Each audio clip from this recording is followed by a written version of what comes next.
Bom dia. Que a graça e a paz do Senhor esteja sobre a tua vida. E eu espero que você esteja alegre por estar na igreja. Não? Privilégio, né? Estarmos aqui. Abra a tua Bíblia, por favor, no Evangelho de Marcos. O capítulo é o 12.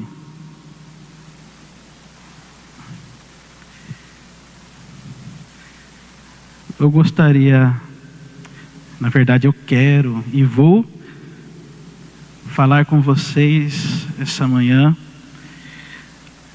E o tema da palavra que eu quero trazer hoje é sacrifício agradável a Deus.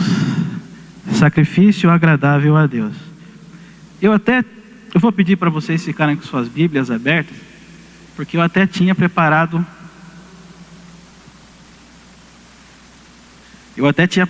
os slides, bem bonitinho ontem à tarde. Mas já sabe o que aconteceu, né, irmãos? Saí de casa e deixei o pendrive lá, né, para a cristaleira ver o slide que eu fiz. Então fica com a tua Bíblia aberta, Marcos 12, 41 a 44. Evangelho de Marcos 12, 41 a 44. Assentado diante do gasofilácio, observava Jesus como o povo lançava ali o dinheiro. Ora, muitos ricos depositavam grandes quantias. Vindo, porém, uma viúva pobre, depositou 2 pequenas moedas, correspondente a 1 quadrante. E chamando os seus discípulos, disse-lhes: em verdade vos digo que esta viúva pobre depositou no gasofilácio mais do que o fizeram todos os ofertantes. Porque todos eles ofertaram do que lhes sobrava. Ela, porém, da sua pobreza deu tudo quanto possuía, todo o seu sustento. Não se esqueçam do tema da mensagem: sacrifício agradável a Deus. Muito parecido como nós fizemos agora há pouco, no templo, as pessoas que estavam lá traziam também no gasofilácio as suas ofertas e seus dízimos. Gasofilácio é essa urna que está aqui na frente, que nós depositamos os nossos dízimos e as nossas ofertas. E entre muitas pessoas que estavam ali, eu poderia destacar até que ali haviam pessoas do alto escalão intelectual, do alto escalão financeiro e do alto escalão religioso. Mas a protagonista dessa história, desse fato verídico que aqui está registrado, é uma simples e pobre viúva. De todas aquelas pessoas que estavam ali, ilustres, mestres, rabis, a única pessoa que saltou aos olhos de Jesus foi aquela mulher que era viúva e que também era pobre. E eu creio que a história e o testemunho dessa mulher, que nós não sabemos o nome, nos ensinam muito sobre uma verdade muito importante que às vezes nós esquecemos. É a verdade de que os nossos valores, os valores humanos, eles estão sempre em confronto e também em disparidade com os valores de Deus. Isso é um fato, e nós precisamos aceitar isso, e nós precisamos aprender com isso. Mas tem aqui também, queridos, uma revelação muito interessante. É uma revelação de como Deus age e reage diante das nossas atitudes. Você sabia que Deus reage à tua atitude?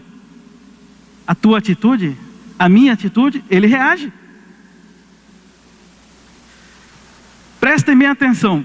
Olhem comigo o verso 41 da sua Bíblia aí. Olha só que interessante. Assentado diante do gasofilácio, observava como o povo lançava ali o dinheiro. Ora, muitos ricos depositavam grandes quantias. Esse é o verso 41. Jesus estava assentado diante do gasofilácio. E Marcos diz que ele também observava. Jesus observa nossas vidas. Ele é um observador. Jesus observava como as pessoas depositavam os seus dízimos, as suas ofertas. Mas Jesus, queridos, não estava olhando ou preocupado com a quantidade que era depositada. Jesus não estava olhando para contar quem deu mais ou quem deu menos. Mas Jesus estava ali sondando o coração de cada um. Jesus estava ali fazendo, e isso Ele faz com a minha vida, Ele faz com a tua vida, a todo instante. Jesus estava fazendo um raio-x do coração das pessoas que estavam ali, depositando os seus dízimos. Isso Ele faz conosco. E até parece, queridos, que nós ignoramos, ou às vezes nos esquecemos, o fato de que os olhos de Jesus estão sobre as nossas vidas. E quando isso acontece, quando achamos isso, a nossa vida ela se torna muito simples, muito normal. Não por medo, mas por temor, alegria de saber que os olhos do nosso Deus estão sobre a nossa vida. Se você, por exemplo, observar no livro de Apocalipse, as cartas às 7 igrejas, tem uma expressão ali muito interessante de Jesus. Ele diz assim: conheço as tuas obras. E a verdade é que nenhuma de nossas atitudes, nenhum de nossos pensamentos ou caminhos escapam ao conhecimento dele. Ele sabe todos. Tudo, exatamente tudo. E se por acaso há dúvida no teu coração com relação a isso, eu vou fazer a menção aqui do livro do profeta Jeremias, as suas palavras, no capítulo 17, no verso 10. Olha só o que Jeremias diz: somente o Senhor sabe. Ele examina cuidadosamente o coração e os pensamentos do homem. Leia-se aqui homem, ser humano, homem, mulher, jovens, adolescentes.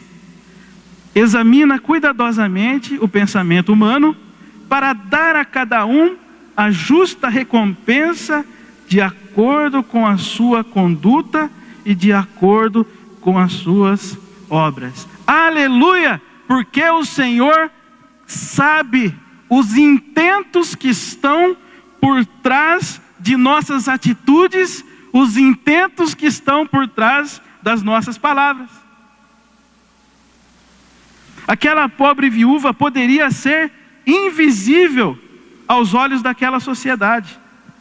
E percebam, queridos, por ser uma mulher, por ser viúva e por ser pobre, ela sofria todo o ônus dessa realidade dela. Mas Jesus estava com seu olhar sobre a sua vida. Jesus não somente observava, olha só que interessante, Jesus não somente observava, mas conhecia ela. Ele disse que aquela mulher era pobre, ele disse que a mulher era uma viúva, e ele sabia quanto ela depositou no gasofilácio. Aquela mulher, vamos tentar enxergar a situação. Ela foi ao gasofilácio, no meio daquelas pessoas,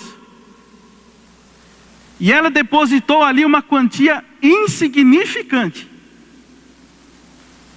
perto do que as outras pessoas depositaram. Poderíamos dizer aqui, creio eu, que seria hoje na casa dos centavos, ou se passasse, muito pouco, mas era fruto da sua pobreza, era tudo o que ela tinha. Então, Jesus, quando ele vê isso, ele chama de cantinho os seus discípulos. E ele diz assim, verso 43 a 44. Vamos prestar muita atenção porque são palavras de Jesus. Em verdade vos digo, que esta viúva pobre depositou no gasofilácio mais do que fizeram todos os ofertantes. Por quê? Porque todos eles ofertaram do quê? Do que caía do bolso, do que sobrava. Ela, porém, de sua pobreza deu tudo quanto possuía, todo o seu sustento. Vamos lembrar o tema da mensagem? Sacrifício agradável a Deus. Eu quero dizer duas coisas para vocês. Em primeiro lugar, essa palavra não está condenando a riqueza. Não está condenando os ricos. Mesmo porque haviam ricos que não eram avarentos. Eu vou dar um nome a vocês, José de Arimateia. José de Arimateia era um homem rico, membro do Sinédrio, mas era discípulo de Cristo. E a palavra diz que ele era bondoso. A palavra diz que ele era justo. E foi ele quem sepultou o corpo de Jesus. Tanto é que esse fato está registrado nos 4 evangelhos. Pena que ficou só 3 dias o corpo de Jesus lá, né? Pena para ele, glória a Deus para nós. Vejam bem, a palavra não está condenando a riqueza, mas a avareza. A segunda coisa que eu quero dizer para vocês, queridos, que a palavra não está dizendo que você tem que entregar tudo que você tem. A palavra não está dizendo que você deve dar todos os seus bens a Deus, porque Ele não precisa. Tudo que nós temos, é Ele quem dá. Aí você pode pensar comigo agora, mas eu levanto de madrugada, trabalho duro, chego tarde em casa. Irmãos, é verdade. Mas sabe por que você vai trabalhar? Porque Deus te dá vida. Porque quando Ele não der mais a vida para nós, vocês sabem para onde nós vamos? Nós vamos para o Pax, nós vamos para o Memorial Park, nós vamos para o Consolação, nós vamos para o Cemitério da Saudade ou Santo Antônio. Se nós estamos vivos e trabalhando, é porque Deus deu a vida a nós. A vida é dádiva de Deus, é dom de Deus. Mas Deus não dá somente a vida, Ele dá também a saúde. Parece comum sair da cama, não parece comum para nós? Levantar, tomar água, ir ao banheiro e trabalhar. Mas percebam, queridos, o privilégio que é quando você tem vontade de pegar alguma coisa na sua geladeira e você pode ir andando até lá sozinho, sem que ninguém faça isso por você. Quando você quer ir ao banheiro e não precisa ninguém carregar você, você vai sozinho. Irmãos, olha que coisa linda. Não, eu não sou, mas olha isso aqui, ó. Como é bom andar. Como é bom, eu não vou pular aqui, senão vai começar a tremer. Como é bom pular. Como é bom se locomover sem que ninguém tenha que me carregar. Você já agradeceu a Deus pelas suas pernas?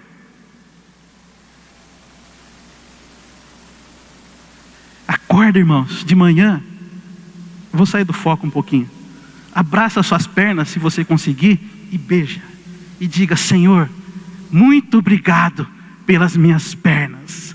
Ainda que a tua perna seja sequinha. Ainda que as pessoas chamem você de perninha de saracura. Dê um glória a Deus por você ter as perninhas para poder andar. Ainda que seus joelhinhos sejam para dentro aqui. E quando você anda, as pessoas falam: está com vontade de ir no banheiro? Dê um glória a Deus, porque você pode andar. Ainda que seus joelhinhos sejam para fora, as pessoas chamam você de 10 para as 2. Você anda passando rasteira nas pessoas, dê glória a Deus, porque você pode andar.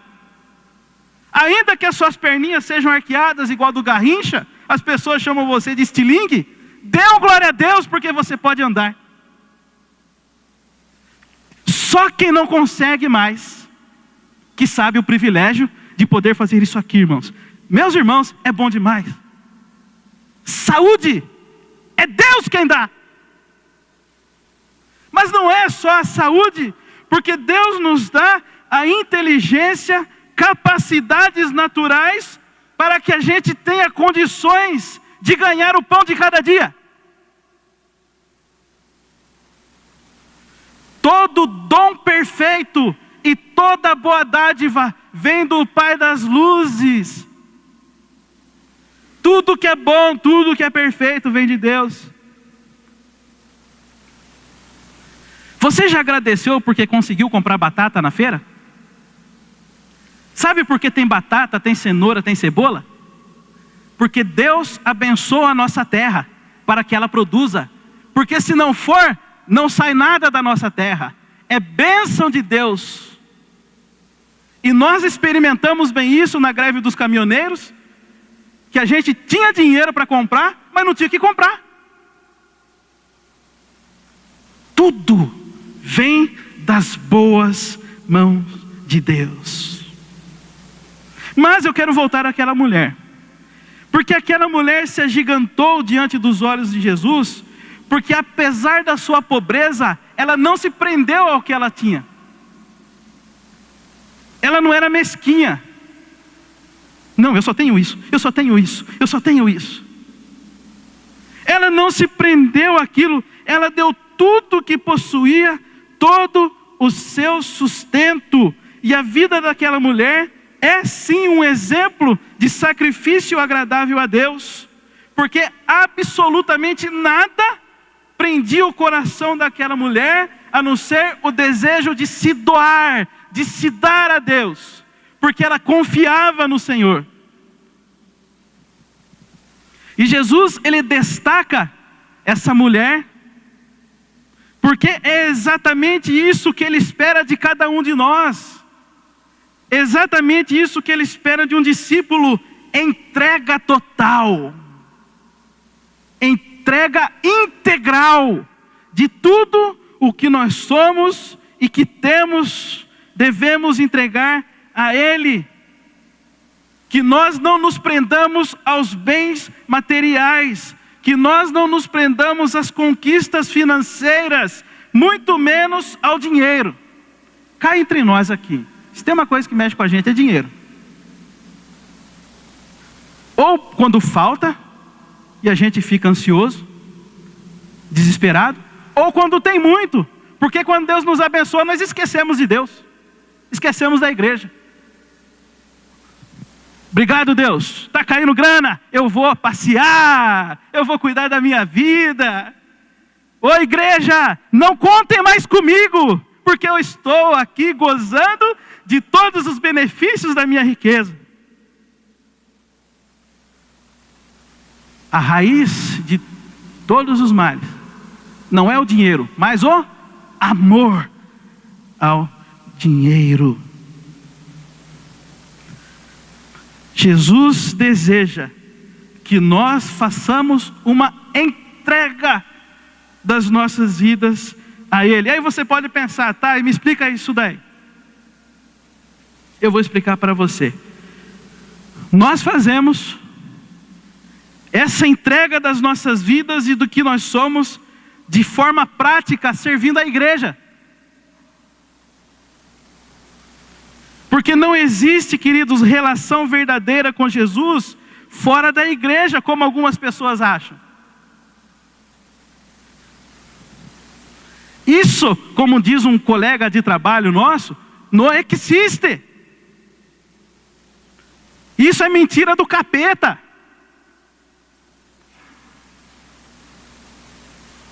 Queridos, a existência da igreja é tão sublime que a igreja ela é chamada pelo apóstolo Paulo, de corpo de Cristo.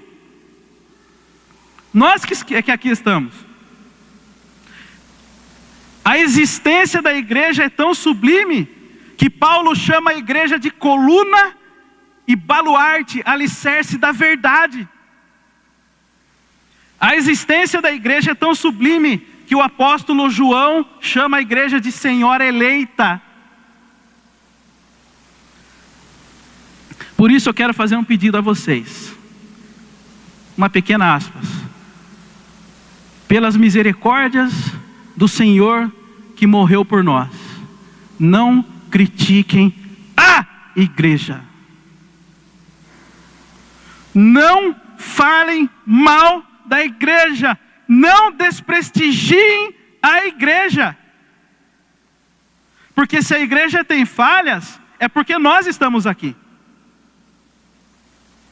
E todas as vezes que nós criticamos a igreja, que nós desprestigiamos a igreja, que nós falamos mal da igreja, nós estamos diretamente ofendendo a Jesus. Porque Jesus se entregou pela igreja. Eu acho interessante algumas pessoas. É o evangelho romântico. Jesus se entregou por mim.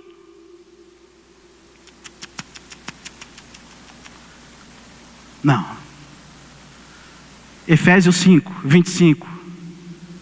Jesus se entregou pela igreja, por nós.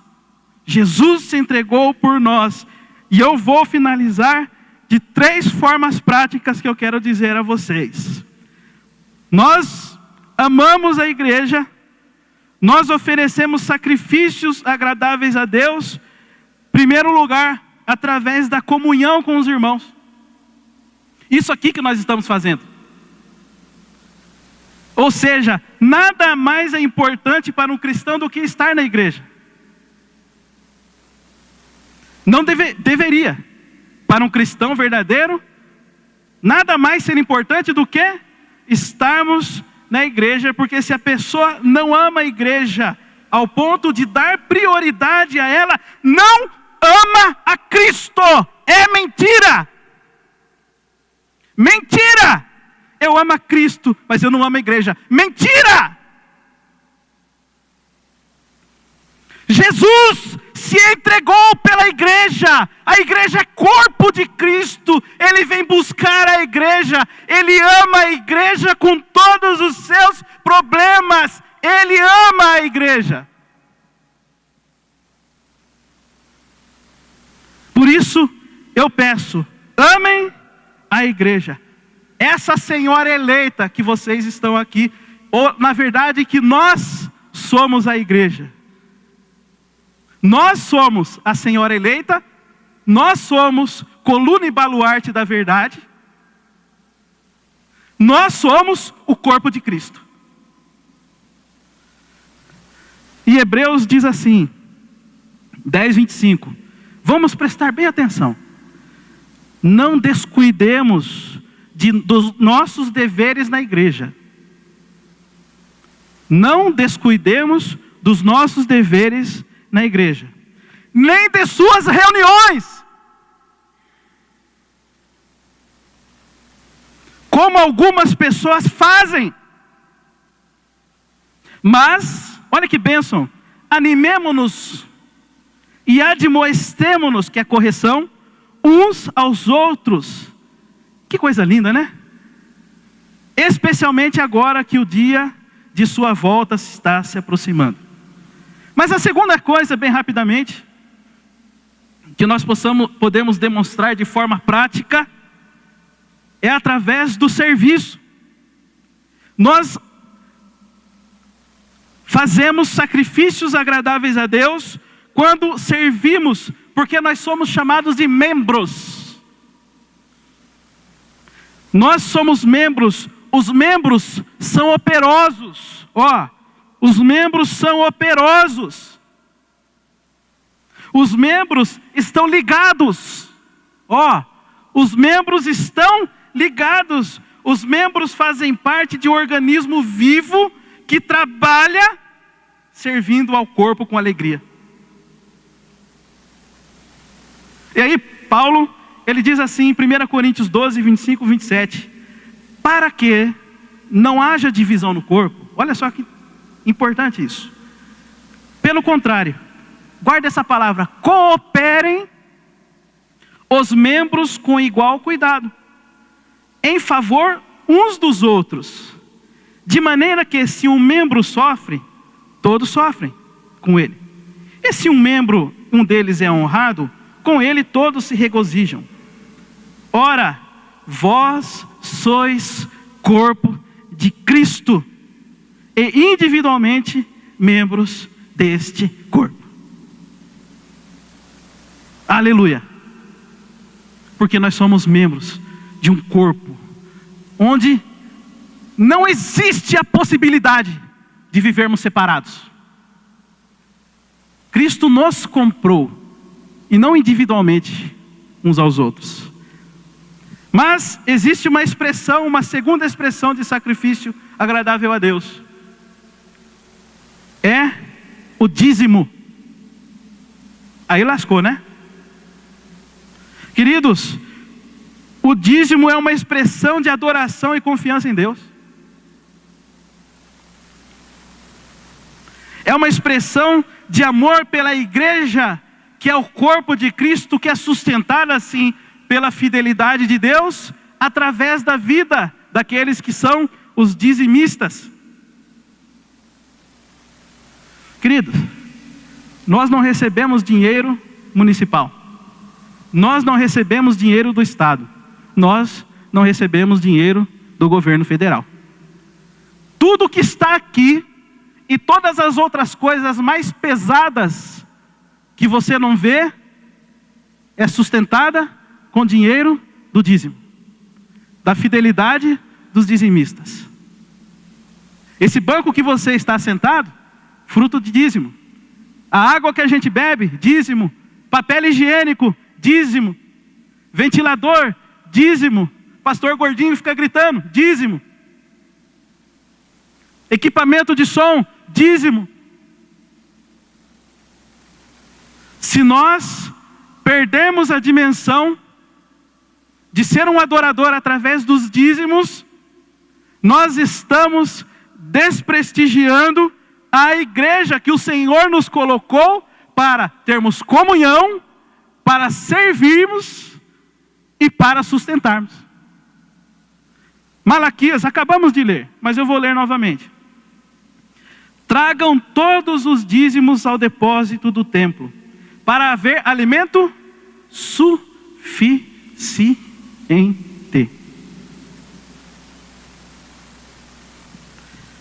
Em minha casa. Veja bem, suficiente. Ponham-me à prova, Deus está falando, não sou eu não. Ponham-me à prova, diz o Senhor dos Exércitos, e eu abrirei as janelas dos céus e derramarei uma bênção tão grande que não terão lugar para guardá-la. Deus está falando, Deus está batendo no peito, fala, ponham-me à prova, se eu não abençoarei vocês. Mas aí você pode falar, mas no Novo Testamento foi abolido o dízimo. Lê do engano, você precisa ler melhor a Bíblia. Mateus 23, 23, Jesus diz assim, ai de vocês, fariseus e mestres da lei, e Jesus chama eles de hipócrita. Vocês dão o dízimo até da hortelã, da folha da hortelã, da erva doce e do cominho, mas se esquecem das coisas mais importantes. Aí Jesus fala, a justiça, a misericórdia e a fidelidade. E ele conclui assim, sim, vocês devem dar o dízimo, mas não devem deixar de fazer as coisas mais importantes.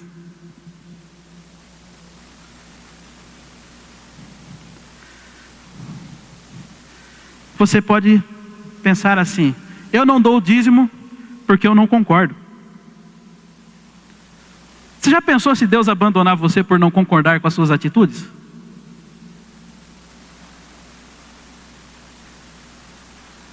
Aquela mulher deu tudo o que ela tinha. E haviam ricos ali que davam do que sobrava. Ela podia pensar, eu vou guardar para mim. Picaretagem. Mas ela, com seu coração quebrantado e contrito, ela deu tudo o que ela tinha. E eu quero dizer uma coisa para você, pode ficar tranquilo, viu? Porque Deus não se esquece de nenhum de nós.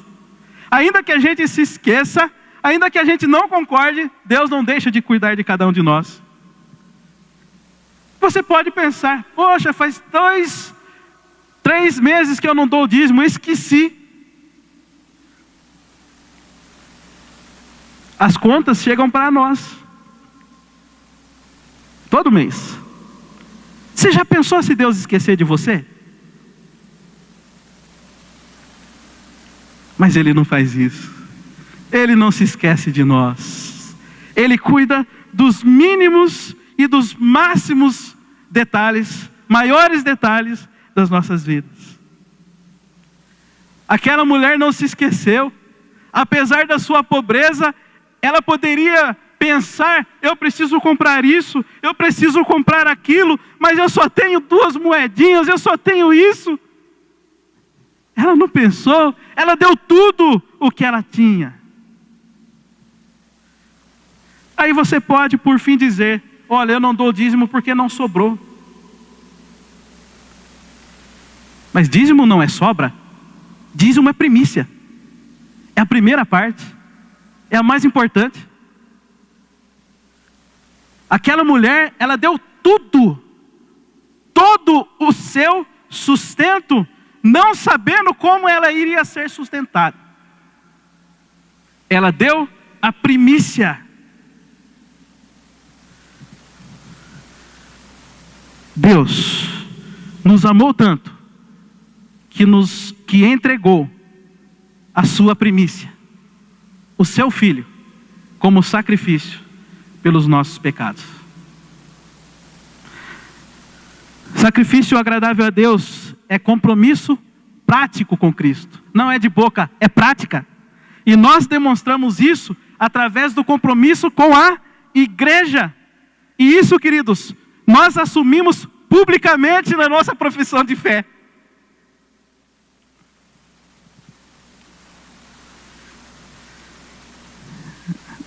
Aquela mulher ofereceu a Deus tudo o que ela possuía, mesmo sendo pouco, mas a atitude de um coração sincero fez com que seu testemunho fosse imortalizado na Bíblia. E eu quero desafiar você, a mim mesmo, porque somos humanos, para que o testemunho dessa mulher, dessa gigante na fé, possa inspirar a nossa vida nessa manhã. Aceite o desafio do Espírito Santo, para que a igreja cresça, seja viva, forte e vibrante para a glória de Deus. Que Deus nos abençoe. Conjunto masculino, Leão de Judá, eles vão ministrar. Você, nesse momento, terá alguns momentos para refletir sobre a palavra, e eu convido o conselho e os pastores para que tomem assento à mesa.